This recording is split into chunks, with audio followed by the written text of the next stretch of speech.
नमस्कार, स्वागत है आपका जनगण मन 24/7 पर, जो कि मेरा यूट्यूब चैनल है। आप उसे लाइक करें, सब्सक्राइब करें, क्योंकि अगर ईमानदार, सच्ची और निष्पक्ष पत्रकारिता को जिंदा रखना है, तो मेरे लिए आपका सहयोग बहुत ज़रूरी है और ज़रूरी से ज़्यादा कीमती है। इसलिए एक बार फिर से गुज़ारिश करती हूँ कि अपने दोस्तों में, अपने फ्रेंड सर्कल्स में इस चैनल को प्रमोट करें और उनको भी बोलें कि वो लगातार सब्सक्राइब करें। अब चुनाव का मौसम करीब आ चुका है, दिवाली खत्म हो चुकी है और झारखंड के चुनाव की उल्टी गिनती शुरू हो गई है। झारखंड में 2 फेजेस में चुनाव होने हैं, 13 नवंबर और 20 नवंबर को।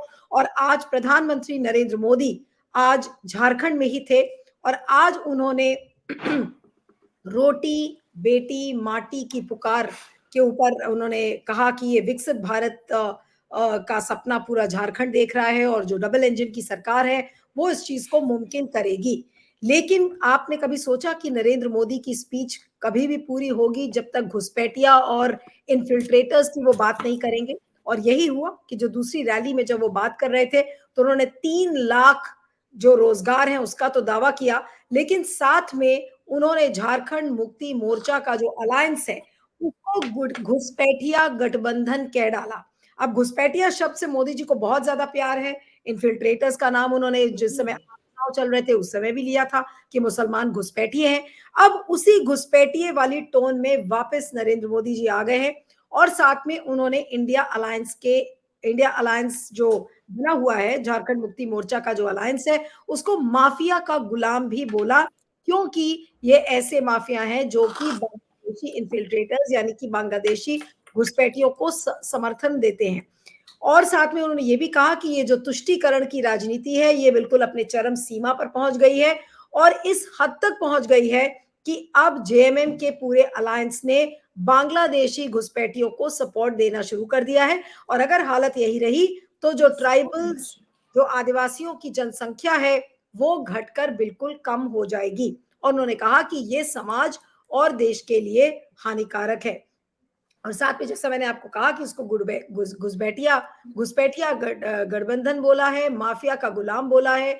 साथ में उन्होंने ये भी कहा कि जो झारखंड के सीएम हैं, एमएलएज हैं, एमपीज हैं, जेएमएम के कोalition के, वो भ्रष्टाचार में डूबे हुए हैं। और साथ में उन्होंने ये भी कहा कि जब तक बीजेपी सुविधा, सुरक्षा, स्थिरता और समृद्धि प्रदान करती रहेगी, तब तक झारखंड स्थिर रहेगा। और ये जो सारी चीजों का आश्वासन उन्होंने दिया, सुविधा, सुरक्षा, स्थिरता और समृद्धि, ये मोदी की गारंटी है। आज उन्होंने फिर से मोदी की गारंटी को याद किया, घुसपैठिया याद किया, यानी कि ट्राइड एंड टेस्टेड जो कि फॉर्मूला है बीजेपी का, आज उसको एक बार फिर से प्रधानमंत्री नरेंद्र मोदी ने झारखंड में दोहराया।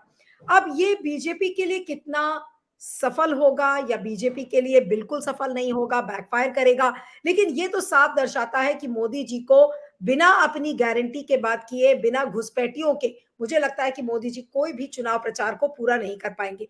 इस समय हमारे साथ झारखंड स्टेट के फाउंडिंग एडिटर और वेटरन कॉलमनिस्ट मनोज प्रसाद इस समय जुड़ रहे हैं। मनोज जी, आपका बहुत बहुत स्वागत है। Thank you so much for joining on Jangan Man 24/7। ये झारखंड मुक्ति मोर्चा के अलायंस को उन्होंने घुसपैठिया गठबंधन कहा है। इसके क्या मायने हैं और वो क्या कहने की कोशिश कर रहे हैं मोदी जी? जी। उनके शब्दों को आकलन करने के लिए हम लोग को ये देखना पड़ेगा कि आज से 10 दिन के बाद यहाँ चुनाव होना है। 10 दिन के पहले उन्होंने पहली बार जब वो कैंपेन के लिए आए तो सबसे पहले गढ़वा गए, फिर चाईबासा आए। जैसा कि हम जानते हैं, गढ़वा जो है शेड्यूल कास्ट दलित डोमिनेटेड एरिया है और चाईबासा जो आदिवासी डोमिनेटेड एरिया है। ये वही एरिया है जहां से कोल्हान, इसको कोल्हान डिवीजन कहते हैं, जिसमें कि करीब करीब 14 सीट्स है। और इसी एरिया से चंपई सोरेन जी जो है भाजपा का हाथ थाम लिए हैं और वो आज जेएमएम के खिलाफ लड़ाई कर रहे हैं। अब आप देखिए कि कोल्हान का एरिया के सटा हुआ एरिया संताल परगना है, जहां की जिसको कहते हैं झारखंड मुक्ति मोर्चा का एक बेस ग्राउंड है, जहां से वो झारखंड मुक्ति मोर्चा बहुत नंबर सीट से आगे रहती है। हेमंत सोरेन भी बरहेट से लड़ते हैं, उनके भाई, छोटे भाई जो हैं दुमका से चुनाव लड़ते हैं। तो ये पूरा जो एरिया है इस एरिया में जाकर के प्रधानमंत्री मोदी जी ने जो बातें कही हैं उसका तात्पर्य सिर्फ एक है कि किसी तरह से हमें ये आदिवासी बहुल एरिया में और खास करके जो दलित डोमिनेटेड एरिया में वोट को डिवाइड करना। आप हम सब जानते हैं अच्छी तरह से जो 2014 में जो लोकसभा चुनाव हुआ उसमें भाजपा को एक भी 5 एसटी रिजर्व कॉन्स्टिट्यूएंसी में एक भी सीट नहीं मिल पाया उसका, और काफी बड़े वोटों से भाजपा ने वहां पर हार दर्ज किया। तो ये साफ हो गया था, ये इंडिकेशन था कि आदिवासी जो है भाजपा से ऑलमोस्ट टूटी हुई है। लेकिन उस टूट को जोड़ने की जो प्रयास हुआ और मेरे ख्याल से सफल कुछ दूर तक हुआ कि चंपई सोरेन जैसे व्यक्ति के साथ उनका संबंध बन गया, क्योंकि चंपई सोरेन नाराज हो चुके थे झारखंड मुक्ति मोर्चा की लीडरशिप से कि उनको हटा दिया गया सीएम से। हम हमको जानते हैं। अब ये इतना स्ट्रॉन्ग वर्ड्स को यूज करके आज के दिन में वो एक कहते हैं ना कि एक मिसाइल छोड़ा है। ये मिसाइल ऐसा है जो कि उन्होंने बड़ी सोच विचार के ये भाजपा वाले लोग बड़े सोच विचार के प्लान करके एक्सिक्यूट करते हैं। हम सब जानते हैं अच्छी तरह से उनका ऑर्गेनाइजेशनल स्ट्रक्चर भी बहुत स्ट्रॉन्ग है और वो स्ट्रेटेजी भी बनाते हैं बड़ी सोच समझ के। अब आप देखिए कि आदिवासी बहुल इलाका में जब झारखंड मुक्ति मोर्चा ने 5 लोकसभा सीट जीती थी और 2019 के चुनाव में विधानसभा के चुनाव में 14 सीट में उनका वर्चस्व रहा, 14 में उनका वर्चस्व रहा। चंपई सोरेन वहां पर थे। अब चंपई सोरेन के हाथ में चले आए तो कोल्हान में जो 14 सीट्स है उसमें एक सीट ले नहीं पाए थे। तो ऐसे इलाका में भाजपा का सबसे नंबर 1 अभी एम है कि हम आदिवासी बहुल इलाके में जा करके वहां पर विक्ट्री स्टैब्लिश करें। अब देखिए कि कैसे करेंगे। आपको तो हमको अच्छी तरह से मालूम है उन्होंने क्या किया।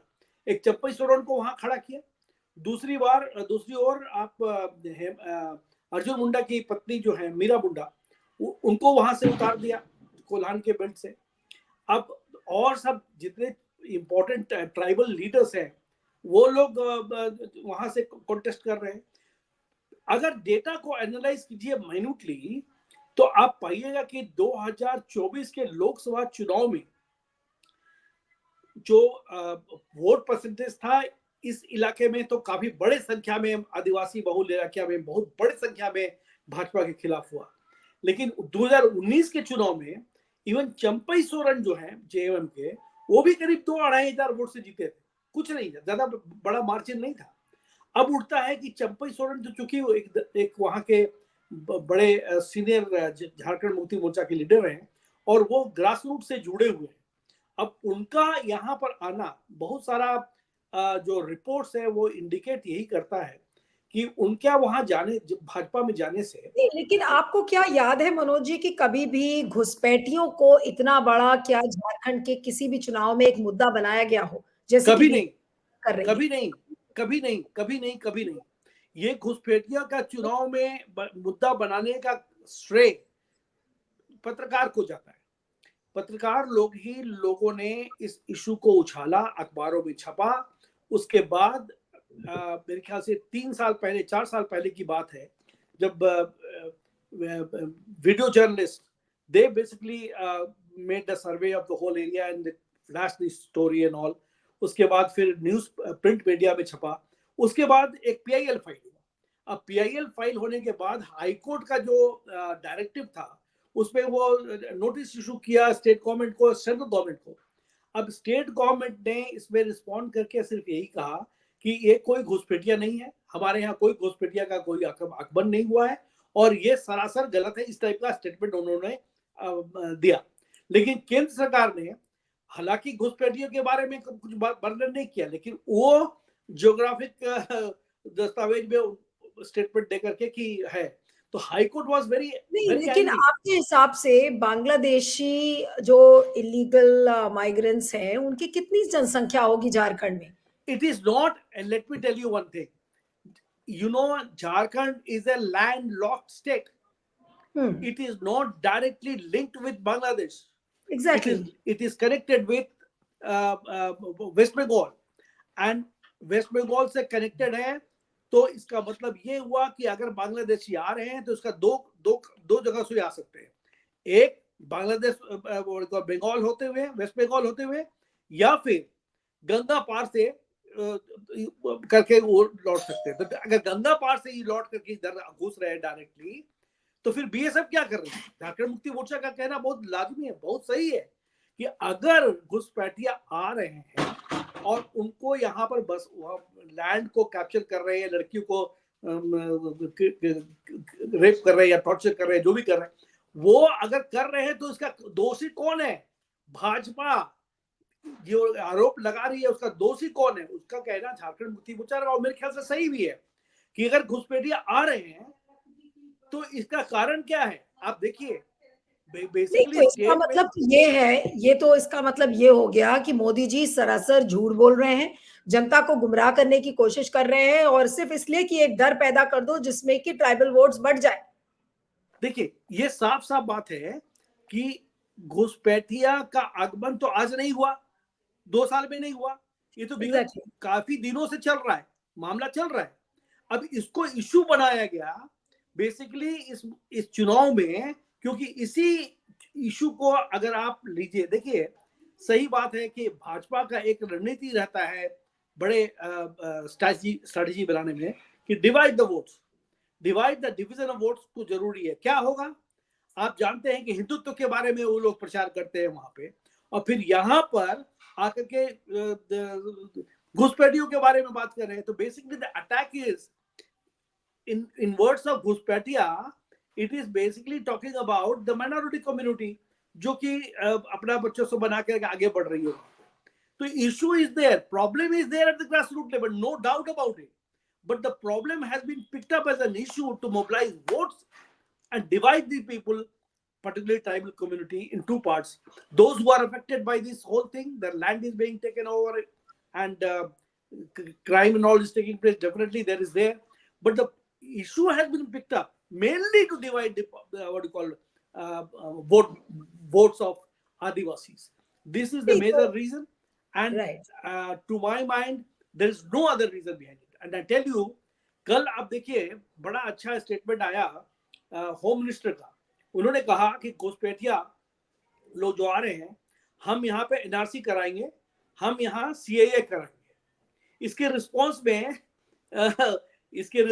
में हेमंत सोरेन ने कहा यहाँ ना नेशनल एनआरसी होगा ना सीएए होगा, यहाँ पर संथालपरगना टेनेंसी एक्ट रहेगा और छोटानागपुर टेनेंसी एक्ट रहेगा। तो एक पत्रकार ने मुझसे पूछा कि सर मुझे ये बताइए कि आखिर ये दोनों में रिलेशनशिप क्या है, सीएए में और संथालपरगना टेनेंसी एक्ट में, और ये क्या बोल रहे हो जो अमित शाह जी ने कहा कि हम एनआरसी कराएंगे और करेंगे।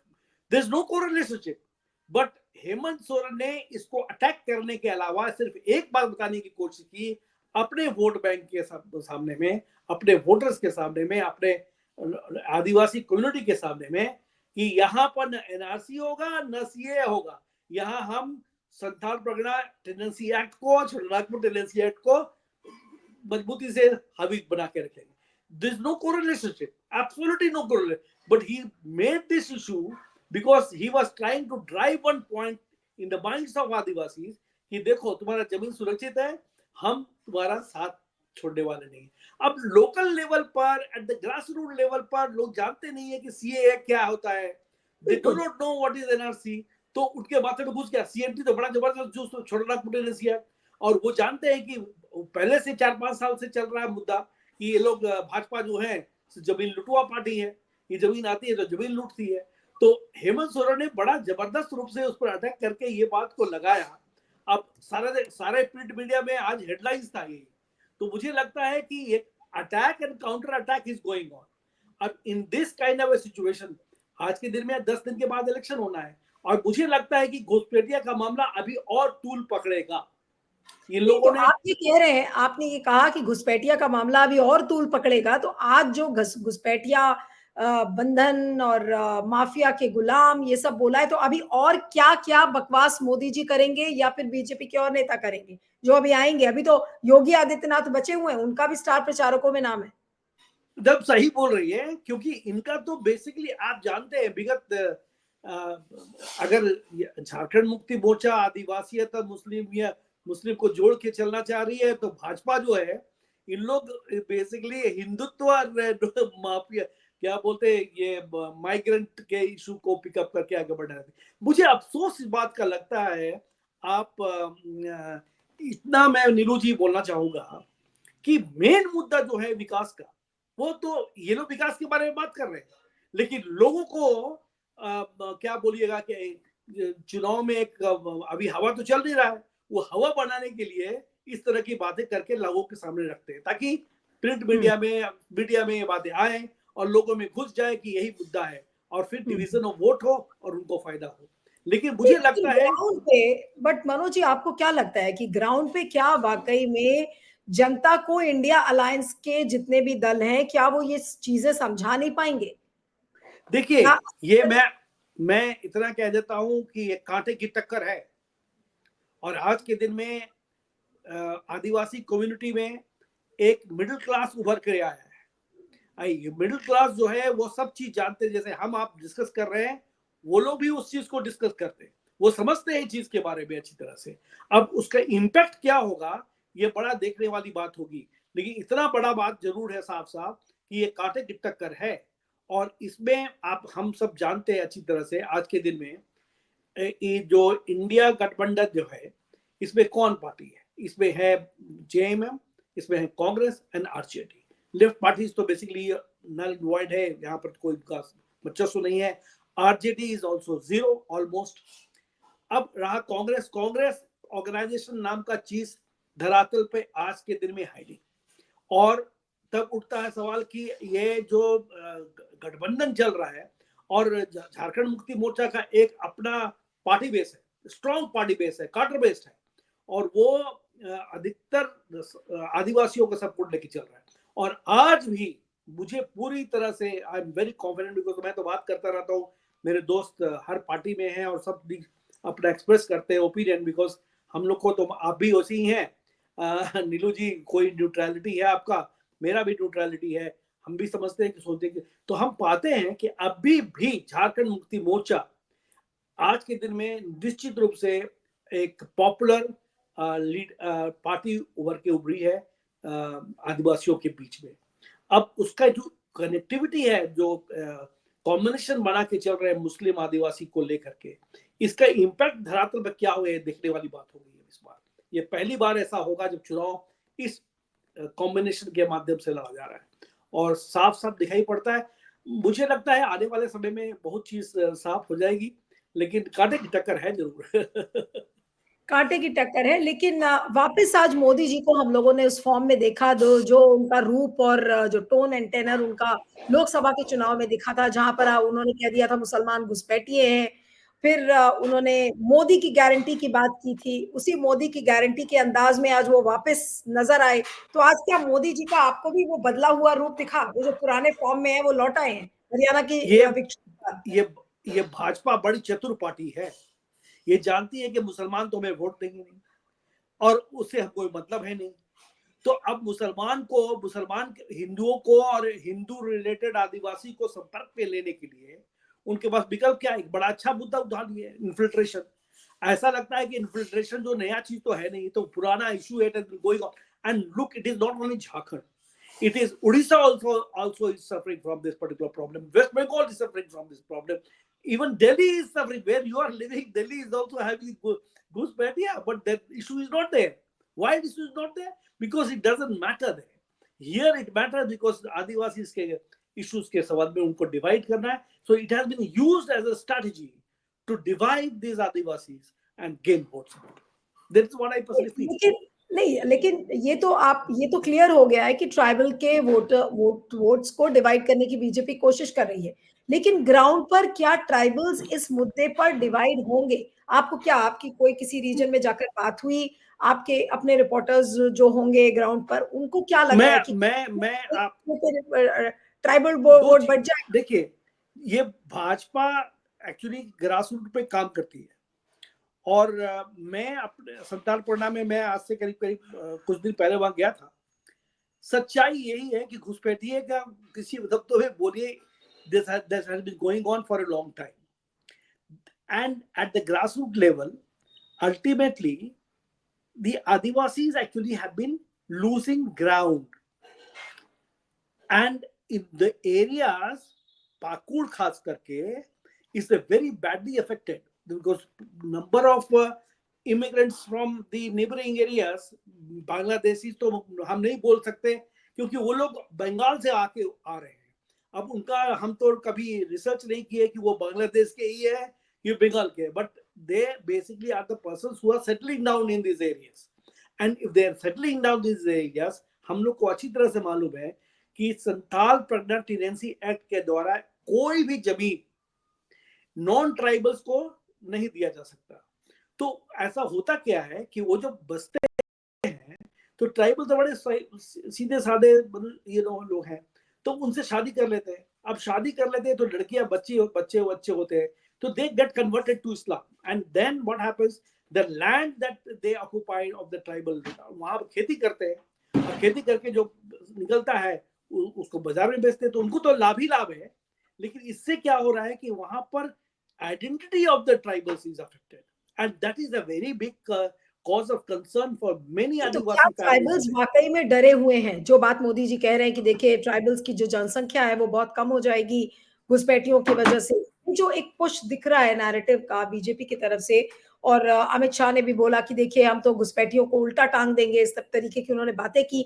तो क्या वाकई में ट्राइबल्स डर गए हैं इस बार, और बीजेपी का ये नैरेटिव इसका मतलब काम करता हुआ दिख रहा है आदिवासियों के देखिए, बीच? ये जो जितने शब्दों का उपयोग ये लोग कर रहे हैं ना, just to arouse the voters, grass root level पर, आप मुझे बताइए कि इस तरह के शब्दों का उपयोग तो मुझे आसाम में हुआ था, क्या हुआ वहां पे? कुछ हुआ? Exactly. Absolutely nothing happened.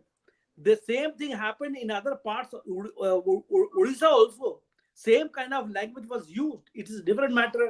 Navin Patnaik lost, but they did not. उल्टा लटका देने का क्या मतलब होता है कि होम मिनिस्टर है तो जाके फांसी दे देंगे? उनके हाथ में कोई दे दिया है कोर्ट का कि आप शहंशाह बने हुए हैं, आके लुटका लटका दीजिए। ये शब्दों का जो खेल चल रहा है, इसका ओनली मेरे ख्याल से बेसिकली है कि मैटर जाए उनके दिल में और लगे कि ये मेरा दोस्त है। वास्तव में दोस्त किसी के नहीं है, दोस्त है वोट का। अब वोट में विकास करेंगे क्या करेंगे भगवान जाने, आप तो अच्छी तरह से जानते हैं, हम भी जानते हैं कि दोनों पक्ष को सुनने के बाद मुझे लगता है कि जनता ही मूर्ख है, यही लोग बड़े क्लेवर आदमी है बस। लेकिन अब ये क्या वाकई में इशू बनने में सफल हो गया है, जो ये बार बार घुसपैठियों की और मोदी की गारंटी, स्थिरता, सुरक्षा, तमाम जो बातें आज मोदी जी कह रहे थे, क्या वाकई में जो आदिवासी जनता है, क्या उसको वाकई में ये चीजें मैटर कर रही है? इन selected areas, for instance Ranchi में, it doesn't matter. In Dhanbad, it doesn't matter. In Palamu, Daltonganj, it doesn't matter.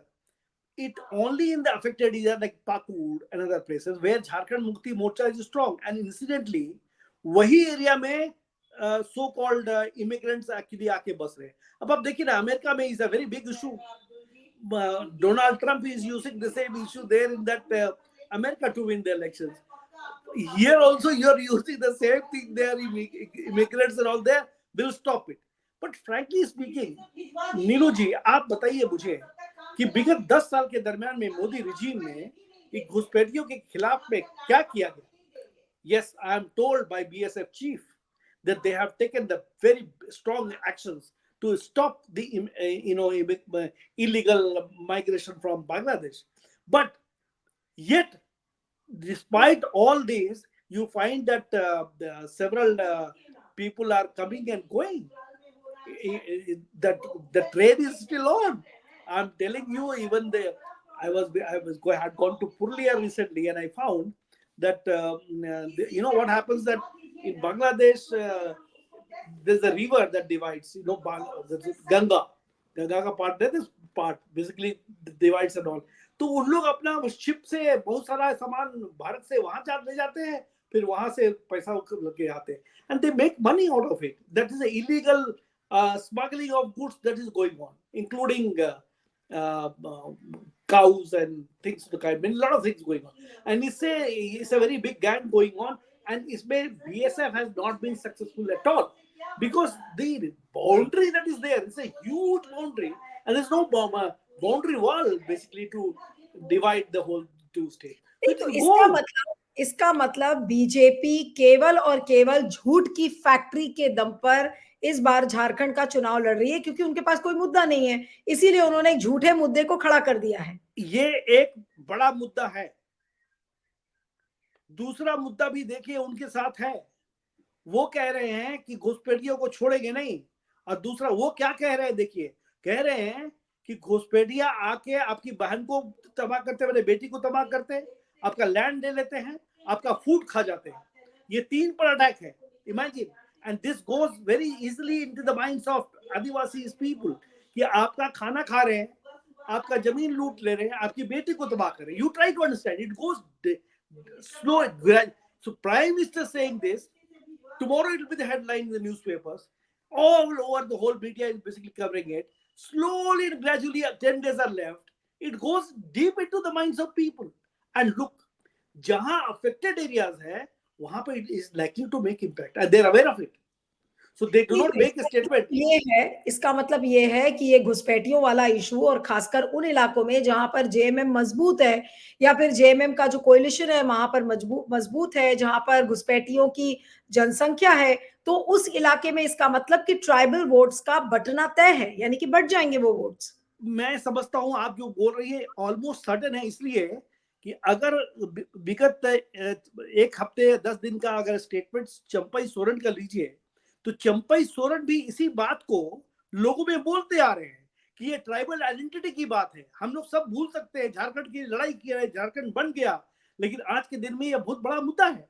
तो चंपई सोरेन अगर अपने सपोर्टर्स के बीच में, अपने गांव में, अपने कॉन्स्टिट्यूएंसी में ये बात कह रहे हैं, तो वो भी जानते हैं अच्छी तरह से इम्पैक्ट क्या पड़ने वाला है. तो therefore in those affected areas it is likely to make impact. नहीं, तो अगर ये अब 10 दिन बचा है, और अगर 10 दिन के अंदर अंदर अगर इसका मुंह तोड़ जवाब इंडिया अलायंस के पास नहीं है, तो इसका मतलब कि झारखंड का चुनाव उनके हाथ से निकल जाएगा.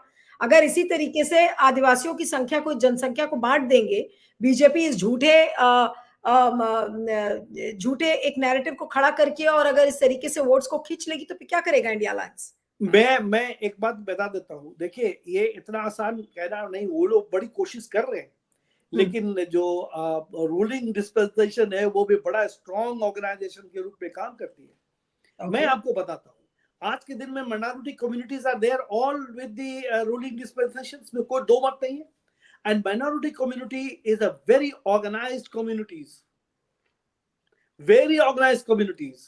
And I am telling you, इन लोग जितना कर रहे हैं उससे कम उन लोग नहीं है धरातल लेवल पर, बूथ लेवल पर. They are equally very strong. I'm telling you, they are very strong. They have schools, they have colleges, they have hospitals, they have got several other organizations working at the grassroots level and very strongly. So ये बहुत difficult है. That is the reason I want to be safe in making statement before you, because you're such a reputed person in the Indian media. I am telling you, one should be very safe in making statement one way that ये कांटे की टक्कर है. It's very difficult to say this. They are trying to polarize the whole thing, but what will be the impact is difficult to say. जी, एक आखिरी सवाल बस मनोज जी, इसके पहले कि मैं वाइंड अप करूं इंटरव्यू को, कि आज मोदी जी ने वापस अपनी ट्राइड एंड टेस्टेड भाषा का इस्तेमाल किया, घुसपैठिया, मोदी की गारंटी, और मोदी की गारंटी का वापस आना, क्योंकि बीच में आपने देखा था कि आम चुनाव में मोदी की गारंटी पर रोक लग गई थी. मोदी जी ने फिर मोदी की गारंटी बोलना बंद कर दिया था जब 400 पार का नारा दिया. फिर आरएसएस ने उनको बोला कि भाई आप मोदी की गारंटी मत दीजिए, 400 पार की बात मत करिए. आज वापस मोदी जी का उसी भाषा, उसी टोन एंड टेनर पर वापस पहुंचने का संकेत क्या है? क्या मतलब है इसका मोदी जी के पॉइंट ऑफ व्यू? संकेत साफ साफ है, एक ही बात है, 10 दिन बचा है चुनाव. जो इतना हमला करो रॉकेट से, मिसाइल से, कि यहाँ कुछ हवा बने, अब कितना दूर तक वो हवा बनता है, that remains to be seen. But he has shot missiles. You know, Okay. intercontinental missiles. He has done that, and to my mind, as you know, he's very famous. He's very capable enough to do this kind of thing, and that is his plus point. To my mind, he has done it, and what else he could have done in this kind of a situation? To my हाँ, mind, he did the best. यानी कि मोदी जी ने missile छोड़ दी है, अब उसका असर कितनी दूर तक जाएगा ये देखना होगा, लेकिन अगले को भी आप इतना कमज़ोर ना समझें, पूरी तरह से वो भी तैयार हैं। तो देखना होगा कि क्या कुछ होता है और ये पूरी तरह से ये जो घुसपैठिया वाला जो पूरा नैरेटिव है, ये किस तरीके से अनफोल्ड करेगा। आपका बहुत-बहुत शुक्रिया Manoj ji, thank you so much for joining. Thank you.